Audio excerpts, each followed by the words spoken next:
Hello friends, मैं doctor Siddharth Garg, आपका paediatrician, Kilkari mother child eye clinic Vikaspuri से। आज आपके सामने एक बहुत इम्पॉर्टेंट टॉपिक के बारे में डिस्कस करने के लिए आया हूँ। अधिकतर प्रॉब्लम्स मेरी ओपीडी में ये आती हैं कि 6-8 महीने का बच्चा जैसे होता है कि बच्चे के दांत निकलने लग रहे हैं और बच्चे को क्या क्या समस्याएं होती हैं, कैसा एक्सपीरियंस होता है पेरेंट्स का, इसके बारे में हम थोड़ी सी बात करेंगे।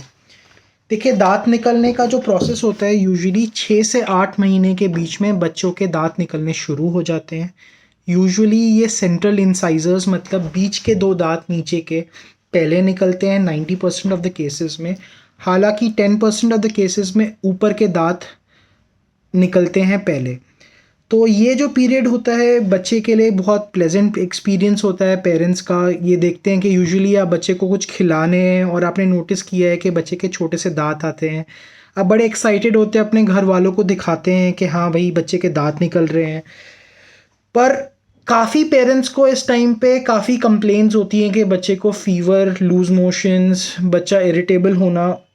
देखिए, इरिटेबिलिटी की जहाँ तक बात है, irritability is a very natural phenomena, क्योंकि बच्चों के मसूड़ों में खिंचाव हो रहा है तो बच्चा इरिटेबल और क्रैंकी होगा। परंतु इसके कारण से बच्चे को लूज मोशंस होने या डायरिया होना या फिर बच्चे को फीवर आ जाना, ये जो है टीथिंग से इसका कोई रिलेशन नहीं होता है। तो ये जो प्रोसेस है कम्प्लीटली नेचुरल प्रोसेस है, हर बच्चे में होता है, स्वाभाविक है कि हर बच्चे में दांत निकलेंगे।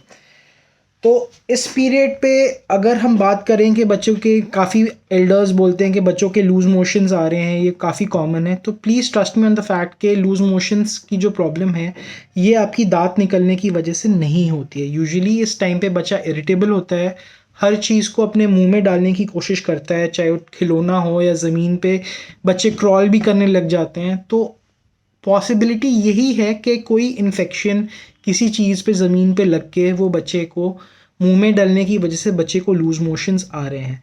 परंतु इसका टीदिंग से कोई रिलेशनशिप नहीं है। ऐसे ही पेरेंट्स बोलते हैं कि फ़ीवर आ रहा है बच्चे को टीदिंग के टाइम पे। प्लीज़, ये फ़ीवर भी आपका दांत निकलने की वजह से नहीं है। मोस्टली यही होता है कि बच्चे को कुछ इन्फेक्शन हो या फिर कुछ सर्दी खांसी ज़ुकाम हो, उसकी वजह से बच्चे को फ़ीवर आ रहा हो। तो इस पीरियड में आपको क्या क्या करना चाहिए बच्चे को? सबसे पहले तो आप अपने बच्चे को काम करिए, सूदन करने की कोशिश कीजिए। मेडिसिन्स की हम बात करें तो मेडिसिन्स में आपकी विटामिन डी और कैल्शियम होता है। जो विटामिन डी है, आजकल की रिकमेंडेशंस हैं कि 1 साल तक के सारे बच्चों को दिया जाता है। और कैल्शियम की दवाई हम यूजुअली 6 मंथ्स के बाद हर बच्चे को शुरू कर देते हैं। काफ़ी पेरेंट्स में से एक होम्योपैथी मेडिसिन कैलकेरिया फॉस के नाम से आती है मार्केट में, इसके बारे में रिकमेंड पूछते हैं कि क्या हम ये टैबलेट्स अपने बच्चे को दे सकते हैं। देखिए, इस दवाई का कोई साइंटिफिक प्रूवन कोई बेनिफिट नहीं है इस मेडिसिन का। It is more like a placebo. Placebo का मतलब है इट इज़ जस्ट लाइक एक दवाई, एक मीठी गोली, उसका दांत निकलने में बेनिफिट ऐसा कोई भी नहीं है। बाकी फीवर आए अगर बच्चे को, जैसे दांत निकलते हैं, तो फीवर के टाइम पे आप पैरासीटामोल या क्रोसिन के ड्रॉप्स आप ये दे सकते हैं। ज़ुकाम हो तो कोई नेज़ल डीकंजेस्टेंट दे सकते हैं। लूज मोशंस आ रहे हो तो बच्चे को ओआरएस और अदर सपोर्टिव थेरेपीज़ दे सकते हैं। काफ़ी लोग मार्केट में तीदर्स आते हैं, गोल गोल उस पर दाने लगे हुए होते हैं, काफ़ी अट्रैक्टिव होते हैं। तो मेरा जो एक्सपीरियंस है इन टीदर्स के साथ मैम, वो यही है कि बच्चा टीदर छोड़ के हर चीज़ आपका मुंह में डालेगा। मतलब डालते ही नहीं है बच्चे टीदर्स को मुंह में। तो प्लीज़ आप इस पे पैसे वेस्ट ना करिए। आई वुड रैदर रिकमेंड कि आप नेचुरल टीदर्स जो होते हैं मार्केट में, नेचुरल टीदर्स जो आपके घर पे होते हैं, जैसे कि आपका गाजर हो गया, एप्पल की स्लाइस हो गई, आप इसको फ्रेश टीदर्स का यूज़ कीजिए बच्चे को। अगर उस पर वो बुड़की भी मारता है तो आपको कोई घबराने की ज़रूरत नहीं है इसमें। और आप कोशिश यही कीजिए कि आप ताज़ा गाजर उसके हाथ में दे दें, ऐसा कुछ दीजिए ताकि वो बच्चा चोक ना करे उसके ऊपर। ऑल्टरनेटिवली आप उसके गम्स की मसाज कर सकते हैं अपने फिंगर्स डाल के। काफ़ी लोग बोलते हैं हम हनी लगा रहे हैं, शहद लगा रहे हैं मसाज करने के लिए। Trust me on the fact कि इसका भी कोई साइंटिफिक प्रूवन कोई एविडेंस नहीं है।